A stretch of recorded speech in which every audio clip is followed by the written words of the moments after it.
रामकृष्ण हरी मंडळी, कृषी नाद ॲग्रोमध्ये तुमचं स्वागत आहे. तर आज आपण बेलगावमध्ये आलेलो आहे. तर तुम्ही ह्या बॅग बघू शकता. ह्या बॅग आपण फेब्रुवारी 2025ला बनवून दिलेल्या आहे यांना. तर बनवून दिल्याच्या नंतर तुम्ही बघू शकता या चाऱ्याची क्वालिटी. अजून यांच्याकडं आत्ता आपण ही बॅग फोडलेली आहे. तर तुम्ही या बॅगची क्वालिटी बघू शकता. याच्यात कुठंही खराब झालेलं नाही. चाऱ्याचा एक तुकडाही खराब झालेला नाही, बाकीचं आहे तसे. तर आपण हे शेतकरी दादाला विचारू, त्यांना कसा वाटला आपला माल. तुमचं नाव सांगा. माझे नाव पांडुरंग जगन्नाथ जाधव, राहणार बेलगाव, तालुका शिवगाव, जिल्हा अहमदनगर. आम्हाला फेब्रुवारीमध्ये या बॅग बनवून दिल्या होत्या.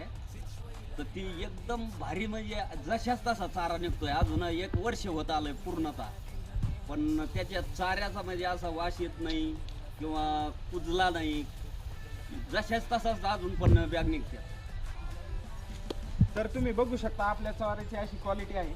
तर तुम्हालाही अशा प्रकारचा माल तयार करून घ्यायचा असेल किंवा आपला माल घ्यायचा असेल तर आपल्यासोबत संपर्क साधा. कृषी नाद ॲग्रोमध्ये आल्याबद्दल धन्यवाद.